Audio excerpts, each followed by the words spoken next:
Hi, Dan. Thanks for your question. It looks like today we are looking for an angle theta that makes sine negative rad 3 over 2. I'm going to go ahead and rewrite this how we usually see it without an inverse trig function, just to make it a little easier to look at. So we see what we're looking for here is theta such that sine theta has a value of negative rad 3 over 2. I like to split these problems into two parts.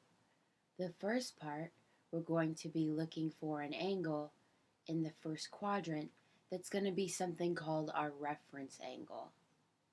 I don't know what that reference angle is going to be yet. I'm going to call it theta hat. The second part, we're going to look for the quadrant that our actual theta is in. So let's start on the first part. I'm going to take the absolute value of our value of sine here. So the absolute value of negative 3/2 is, of course, or a negative rad 3 over 2 is, of course, rad 3 over 2. I recognize this as one of the three basic angles that I learned in trig class.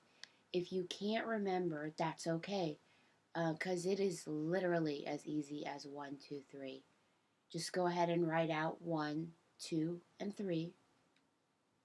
Put all of these over a 2. And then put everything in the numerators underneath the square root sign. And we're going to go 30, 60. Whoops, that's supposed to be a 45. 30, 45, 60 on the top. And then we are going to go 30 in the opposite direction here. 45, 60 on the bottom.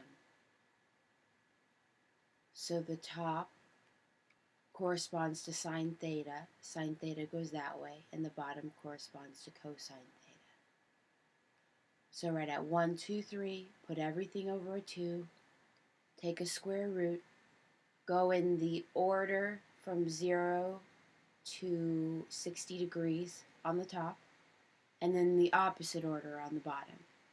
So if you wanted to know the value, if sine theta has a value of rad 3 over 2, and it's in the first quadrant, that's going to correspond to an angle of 60 degrees. Sine theta, rad 3 over 2, 60 degrees.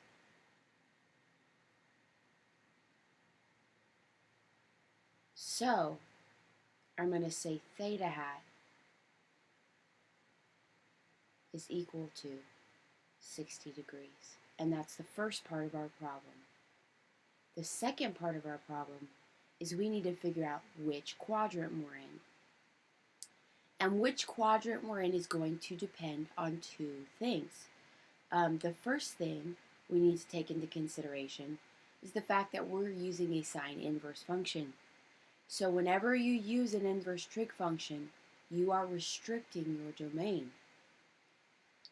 Luckily, it's pretty easy to figure out where we're at.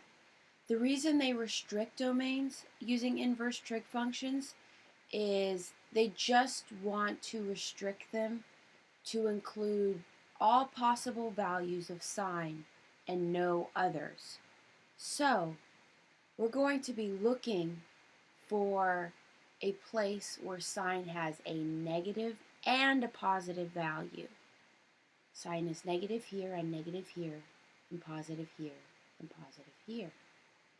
When we use an inverse trig function, we are not allowed to include the third quadrant. That is off limits.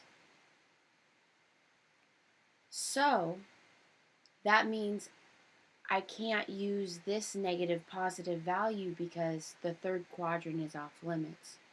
So I'm only left with these two quadrants over here that give me negative values and positive values for sine. So the fourth and the first quadrant become my domain for sine inverse, because I have all negative values of sine and all positive possible values for sine included. The second thing, so I'm going to cross this out over here. The second thing I need to look at when I'm figuring out which quadrant I'm in is the actual value of the sine function. Am I in the quadrant that gives me the positive possible values for sine, or am I in the quadrant that gives me the negative possible values for sine? Well, I see here that sine of theta is a negative value, so it looks like I'm actually in the fourth quadrant. So, to find our actual value for theta, it gets set up a little something like this. If I am in the fourth quadrant, I can say that theta is equal to 360 degrees minus theta hat. So we've gone all the way around because we're in our fourth quadrant up here, and then we're going to subtract theta hat. So we're somewhere down here. So if we plug in theta hat here, we get theta is equal to 360 degrees minus 60 degrees. So theta is equal to 300 degrees. And that should be your final answer for your homework question. Thank you again for your question, Dan. I hope this has been helpful, and I look forward to answering more of your questions using SnapMath.